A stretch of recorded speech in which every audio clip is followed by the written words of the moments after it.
Hello बच्चों, कैसे हैं आप लोग। आज हम आप लोग के लिए 8 क्लास का साइंस का क्वेश्चन सीरीज लेकर आए हैं। तो चलिए आप लोग तैयार हो जाइए पढ़ने के लिए। चलते हैं फर्स्ट पेज पर। हमारा पहला क्वेश्चन है, क्वेश्चन नंबर फर्स्ट है हमारा, रिक्त स्थानों की पूर्ति करें। तो इसमें क आपका दिया हुआ है कि ध्वनि किसी वस्तु के खाली स्थान द्वारा उत्पन्न होती है, यानी कि ध्वनि किसी वस्तु के, यहाँ पर हम क्या भर देंगे, कंपन। देखिए किसी भी वस्तु का ध्वनि जो है हमें उसके कंपन के द्वारा सुनाई देती है। जैसे हम किसी थाली पर चम्मच से चोट करते हैं तो उसमें क्या होता है, कंपन होता है। आप उसको छू कर देखेंगे, किसी थाली पर चम्मच से चोट करके आप उस थाली को छू कर देखेंगे, उसमें आपको कंपन महसूस होगी। वही कंपन जब तक रहेगा हमको ध्वनि सुनाई देगी, और वो कंपन जब बंद हो जाएगा, जब वो थाली कंपन करना बंद कर देगा तो वो ध्वनि हमें नहीं सुनाई देती है। तो ध्वनि किसी वस्तु के किसके द्वारा सुनाई देती है, कंपन के द्वारा सुनाई देती है। आपका ख है कि सबसे पुराना धातु क्या है। तो सबसे पुराना धातु आपका क्या है, तांबा है। और अगर चमक के आधार पर पूछे तो सबसे पुराना धातु है सोना। अब देखिए यहाँ पर है ग है आपका कि शुक्राणु जुग्मक है। तो शुक्राणु जो है वह नर जुग्मक है, और यहीं अगर यहाँ पर अंडाणु रहता तो अंडाणु जो है वह मादा जुग्मक है। तो यहाँ पर क्या होगा, नर जुग्मक। शुक्राणु नर जुग्मक, और अगर अंडाणु रहता तो मादा जुग्मक। यहाँ पर आपका क्वेश्चन है घ कि कोशिका की खोज खाली स्थान ने की, यानी कि कोशिका की खोज किसने की थी। तो ये आपका क्वेश्चन सिंपल है कि कोशिका की खोज किसने की थी, ल्यूनहॉक ने की थी। अगला आपका है कि क्षुद्र ग्रह कौन कौन ग्रह की कक्षाओं के बीच पाए जाते हैं। तो क्षुद्र ग्रह पहले समझ लीजिए क्या है। क्षुद्र ग्रह जो है छोटे छोटे पिंड हैं, जो ये भी क्या करते हैं, ये भी सूर्य की परिक्रमा करते हैं। तो मंगल और बृहस्पति के कक्षाओं के बीच काफ़ी अंतराल होता है, तो यहाँ पर क्षुद्र ग्रह जो है पाए जाते हैं। ये भी छोटे छोटे पिंड हैं जो सूर्य के चारों तरफ परिक्रमा करते हैं। अब यहाँ पर देखिए अम्ल स्वाद में कैसा होता है। तो अम्ल जो है वह स्वाद में कैसा होता है, खट्टा होता है। यही अगर यहाँ पे क्षार होता है तो क्षार स्वाद में कैसा होता है, तीखा होता है। अम्ल का स्वाद खट्टा होता है और क्षार का स्वाद तीखा होता है। अब देखिए यहाँ पर है प्रकाश हमेशा खाली स्थान रेखा में गमन करता है। तो प्रकाश जो है सीधी रेखा में गमन करता है। यहाँ पर क्या भर देंगे, सीधी भर देंगे। अब है प्रकाश परावर्तन के कितने नियम होते हैं। तो प्रकाश परावर्तन के कितने नियम होते हैं, 2 नियम होते हैं। एक नियम होता है कि आपतन कोण परावर्तन कोण के बराबर होता है, और दूसरा नियम होता है कि आपतित किरण परावर्तित किरण और आपतन बिंदु पर बना अभिलंब एक ही तल में होते हैं। आपका झ है Cu4+Zn, यानी कि कॉपर सल्फेट और जिंक की जब अभिक्रिया होती है तो क्या बनता है, जिंक सल्फेट प्लस कॉपर। चलते हैं क्वेश्चन नंबर 2 की ओर। नहीं, एक इसमें और है बच्चों, यह है यहाँ पे आपका यह है कि सौर मंडल का सबसे चमकीला ग्रह कौन है। तो आप लोग को पता है कि सौर मंडल में कितने ग्रह हैं, 8 ग्रह है। तो उस ग्रह में सबसे चमकीला ग्रह कौन है, शुक्र है। यहाँ पर आपका आंसर शुक्र हो जाएगा। अब हम चलते हैं क्वेश्चन नंबर 2 की ओर। क्वेश्चन नंबर 2 है आपका कि सही के लिए सही तथा गलत के लिए गलत का निशान लगाओ। करे कि कांवर पक्षी विहार बेगूसराय में स्थित है, बिल्कुल सही है। कांवर पक्षी विहार जो है बिहार के बेगूसराय में स्थित है। यहाँ पे कह रहा है ख कि अमीबा बहुकोशिकीय जीव है। ये आपका गलत हो गया, क्योंकि अमीबा क्या है, अमीबा एक कोशिकीय जीव है, इसलिए आपका गलत हो गया। ग है आपका कि मेढक में बाह्य निषेचन होता है, सही है। मेढक में जो है बाह्य निषेचन होता है, इसका मतलब आप लोग समझ रहे हैं। बाह्य निषेचन उसको कहते हैं जो शरीर के बाहर निषेचन होता है, और जो शरीर के अंदर निषेचन होता है उसे हम कहते हैं आंतरिक निषेचन, तो यहाँ पर बाह्य निषेचन मेढक में होता है कि जो मादा मेढक होती है वो सैकड़ों अंडे जो है पानी में देती है और उसी समय नर मेढक क्या करता है, अपना शुक्राणु वहाँ पे छोड़ता है और वो शुक्राणु जो है जाकर उन अंडों में मिल जाती है और जो जिस अंडे में वो जाके मिलती है वो जो है वो अंडे निषेचित हो जाते हैं और उसमें से बच्चे निकलते हैं। चलिए आपका अगला है, लकड़ी ऊष्मा का क्या है, कह रहा है कि सुचालक है। बिल्कुल गलत है, क्योंकि लकड़ी ऊष्मा का क्या है, कुचालक है। लकड़ी में जो है ऊष्मा प्रवेश नहीं कर सकती है।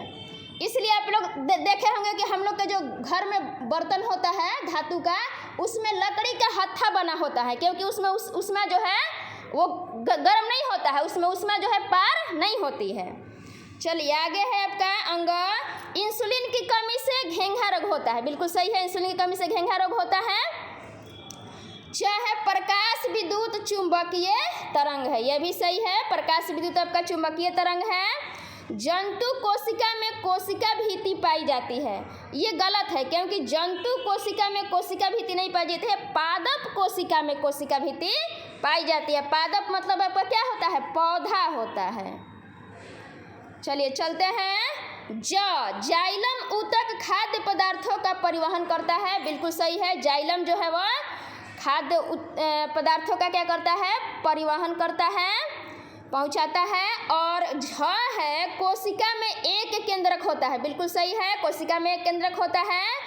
आपका यह है कि तांबा विद्युत का कुचालक है, ये बिल्कुल गलत है, क्योंकि तांबा विद्युत का क्या है, सुचालक है, क्योंकि तांबा में जो है उसमें क्या होती है, प्रवेश होती है, इसलिए ये क्या है, विद्युत, तांबा जो है विद्युत का सुचालक होगा। तो चलिए अब चलते हैं अगले क्वेश्चन पर।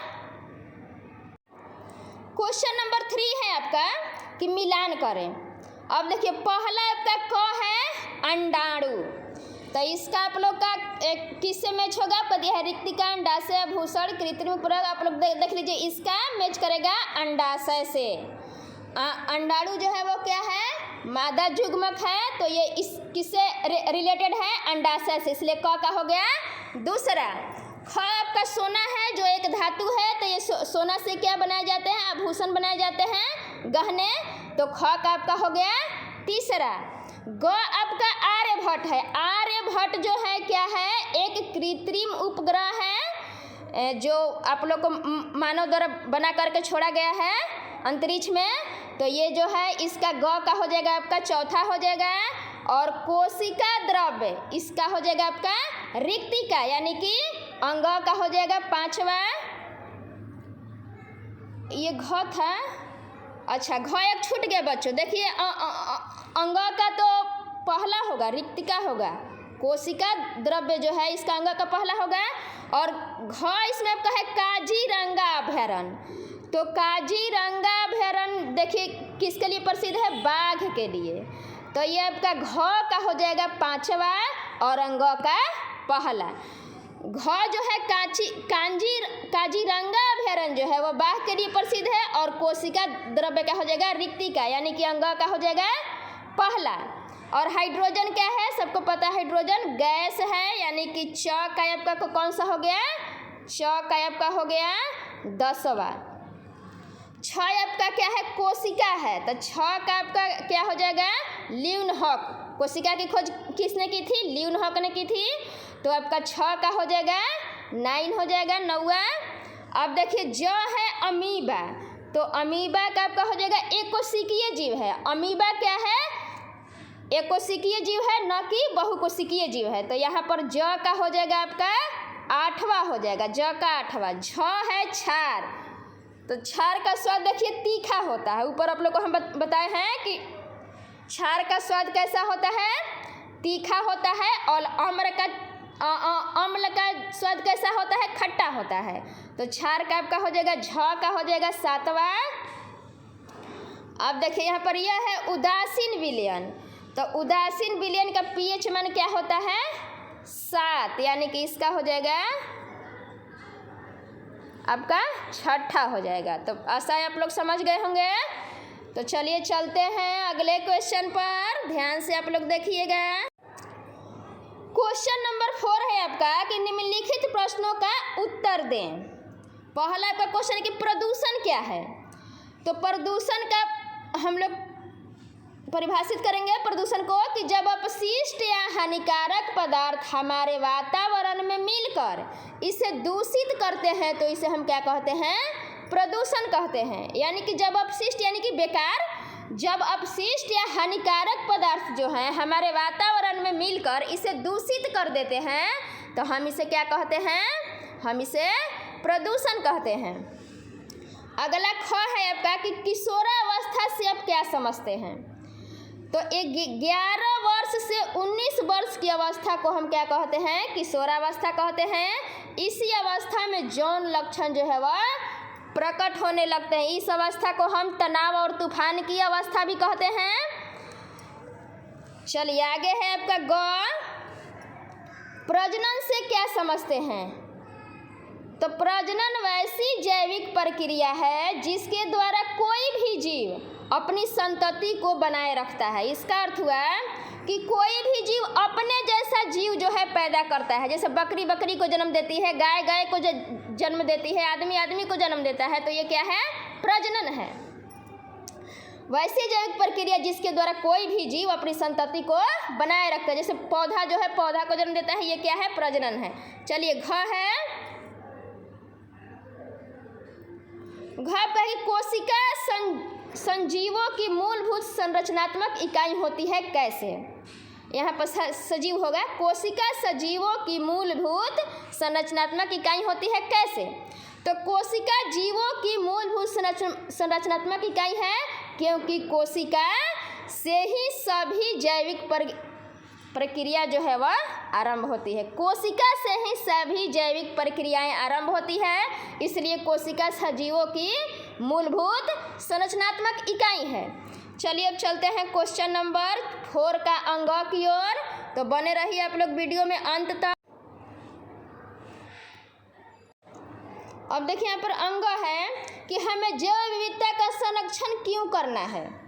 तो हमें जैव विविधता का संरक्षण करना चाहिए क्योंकि इनका संरक्षण पारिस्थितिकी संतुलन के लिए जरूरी है। जो हमारा पर्यावरण से संबंध है, जैसे हम लोग अपने पर्यावरण पर किसी भी चीज़ के लिए आश्रित होते हैं एक दूसरे पर, तो उसी के लिए जो है जैव विविधता क्या है, इसका संरक्षण करना, इसका बचाव करना, इसकी रक्षा करना हमारा कर्तव्य है, जरूरी है। अब है प्रकाश परावर्तन क्या है। तो जब प्रकाशीय किरण किसी चिकने सतह पर आकर पड़ती है तो पुनः उसी तल में लौट जाती है। इस घटना को हम क्या कहते हैं, प्रकाश परावर्तन कहते हैं। कह रहा है कि जब प्रकाशीय किरण किसी चिकने सतह पर आकर और फिर वह क्या होती है, पुनः उसी तल में क्या होती है, लौट जाती है। इसी घटना को क्या कहते हैं, प्रकाश का परावर्तन। यानी कि प्रकाश जो आता है फिर उसी तल में क्या होता है, लौट जाता है, उसी को हम कहते हैं प्रकाश का परावर्तन। अब देखिए 6 है आपका कि अम्ल की क्या पहचान है। तो अम्ल स्वाद में खट्टा होता है और यह नीले लिटमस पत्र को लाल कर देता है। अम्ल का स्वाद कैसा होता है, खट्टा होता है और यह नीले लिटमस पत्र को लाल कर देता है। जबकि क्षार को आप लोग हम बता रहे थे कि क्षार जो है उसका स्वाद कैसा होता है, तीखा होता है और वह क्या करता है कि लाल लिटमस पत्र को नीला कर देता है। और ये है अम्ल की पहचान कि वह स्वाद में खट्टा होता है और नीले लिटमस पत्र को लाल कर देता है। चलिए अगला है ज, प्रकाश संश्लेषण क्या है। तो प्रकाश संश्लेषण वह प्रक्रिया है जिसके द्वारा हम सभी हरे पौधे अपना भोजन तैयार करते हैं, जिसके द्वारा सभी हरे पौधे अपना भोजन तैयार करते हैं। आप लोग को पता है कि हरे पौधे जो है अपना भोजन बनाने के लिए सूर्य का प्रकाश, कार्बन डाइऑक्साइड, हवा, मिट्टी का प्रयोग करते हैं।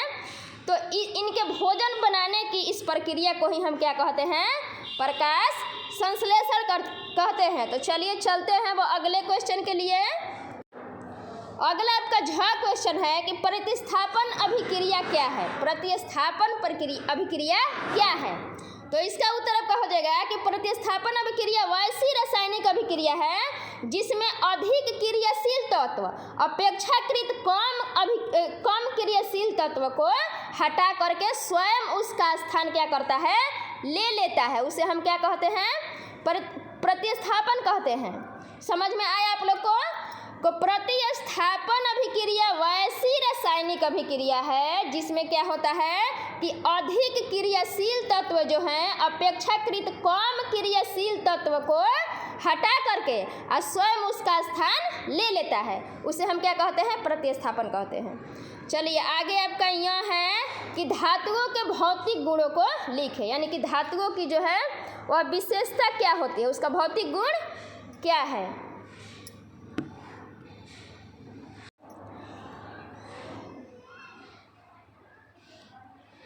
चलिए पहला आपका है कि धातुओं में एक विशेष प्रकार की चमक होती है। ये धातु का एक भौतिक गुण है कि उसमें एक विशेष प्रकार की चमक होती है। दूसरा है आपका कि धातुएं तन्य होते हैं, यानी कि मुलायम होते हैं। धातुएं जो है वो क्या होते हैं? तन्य होते हैं। अगला है आपका तीसरा धातु की विशेषता है, उसका गुण है कि धातुएं आघातवर्ध्य होते हैं, यानी कि धातु को हम किसी भी रूप में ढाल सकते हैं। आगे आपका चौथा है कि धातुएं कठोर होती है। कठोर मतलब समझ रहे हैं आप लोग? कड़ा। धातु ऊष्मा और विद्युत का क्या है? सुचालक होता है, यानी कि धातु में ऊष्मा और विद्युत क्या हो जाता है? प्रवेश करता है, वो क्या है? उसका सुचालक है। तो चलिए चलते हैं हम अब अगले क्वेश्चन नंबर 5 है कि एक शब्द में बताइए सजीवों की संरचनात्मक इकाई कोशिका, जो जिसकी हम लोग पहले चर्चा कर चुके हैं कि सजीवों की संरचनात्मक इकाई क्या है? कोशिका है। कोशिका में जेलीनुमा संरचना क्या कहलाती है? कोशिका द्रव्य कहलाती है। चलिए आगे है जंतु कोशिका का बाहरी आवरण, तो क्या कहलाता है? कोशिका झिल्ली कहलाता है। जो जंतु कोशिका होता है उसका बाहरी आवरण को क्या कहते हैं? कोशिका झिल्ली कहते हैं। अगला है आपका चौथा कि पत्तियों के हरे रंग के लिए जिम्मेवार कारक कौन सा है? तो क्लोरोफिल के कारण पत्तियों का रंग जो है हरा होता है, जिसको हिंदी में हम लोग पर्णहरित कहते हैं। चलिए आगे है पांचवा कि कोशिका द्रव के बीच खाली संरचना क्या है? तो वो है केंद्रक। आगे है आपका कि उत्तल दर्पण का परावर्तक सतह होता है, क्या होता है? उभरा हुआ होता है। उभरा मतलब कि निकला हुआ होता है। उत्तल दर्पण का परावर्तक सतह जो है क्या होता है? उभरा हुआ होता है। सतह लाल लिटमस पत्र को नीला कर देता है, इसकी चर्चा हम पहले किए हैं। बताइए आप लोग कि लाल लिटमस पत्र को जब नीला कर देता है तो वो क्षार है, और अगर नीला लिटमस पत्र को लाल कर देता है तो वो क्या है? अम्ल है। आगे है आपका आठवां है साधारण नमक, तो यह NaCl। सोडियम को रखा जाता है तो किरोसिन में रखा जाता है सोडियम को। आगे आपका 10 है कि किसके कारण रक्त का रंग लाल होता है? तो हीमोग्लोबिन के कारण रक्त का रंग लाल होता है। एक क्वेश्चन आपके लिए है, आप लोग को कमेंट बॉक्स में लिख के बताइएगा कि टमाटर का रंग लाल क्यों होता है। आप लोग इसको कमेंट बॉक्स में लिख करके बताइएगा। चलिए चलते हैं अगले क्वेश्चन पर। अब चलिए क्वेश्चन नंबर 6 है कि निम्नलिखित के कारण लिखें। नींबू के अचार को एल्युमिनियम पात्र में नहीं रखते हैं, क्यों? तो नींबू में क्या होता है? अम्ल होता है। नींबू जो है क्या होता है? अम्लीय होता है, इसमें अम्ल होता है। अम्ल मतलब खट्टा होता है, जो एल्युमिनियम से क्या करता है? अभिक्रिया करता है, और अभिक्रिया करके हानिकारक पदार्थ बनाता है। इसलिए नींबू के अचार को हम एल्युमिनियम के बर्तन में नहीं रखते हैं। क्यों? क्योंकि एल्युमिनियम जो है उससे यह इसमें अम्ल होता है, तो यह क्या करता है कि एल्युमिनियम से अभिक्रिया करता है, और अभिक्रिया करता है तो उसमें से क्या होता है? हानिकारक पदार्थ बनता है। चलिए ख है आपका कि कॉपर जिंक को उसके विलयन से विस्थापित नहीं कर सकता। इसका कारण बताना है कि कॉपर जो है जिंक को उसके विलयन से विस्थापित क्यों नहीं कर सकता। तो इसका आपका आंसर हो जाएगा कि कॉपर जिंक की अपेक्षा कम क्रियाशील होता है। कॉपर क्या होता है? वो जिंक की अपेक्षा कम क्रियाशील होता है। यही कारण है कि जिंक के विलयन से कॉपर जिंक को विस्थापित नहीं कर सकता है। आगे आपका 7 क्वेश्चन है कि जंतु एवं पादप कोशिका का नामांकित चित्र बनाएं। आप लोग बुक से इसका चित्र बना करके प्रैक्टिस कर लीजिएगा, उसमें समझ लीजिएगा उसके पाठ को। और ख है कि प्रकाश संश्लेषण की प्रक्रिया का समीकरण देना है, इसको भी आप लोग लिख लीजिएगा। आशा है आप लोग को क्वेश्चन समझ में आ गई होगी। तो आप लोग खूब बढ़िया से परीक्षा की तैयारी कीजिए, लगे रहिए। यही आप लोग का पढ़ने का उम्र है, पढ़ लीजिए, इससे बाद में पछताना ना पड़े। चलिए तो अब वीडियो को ख़त्म करते हैं।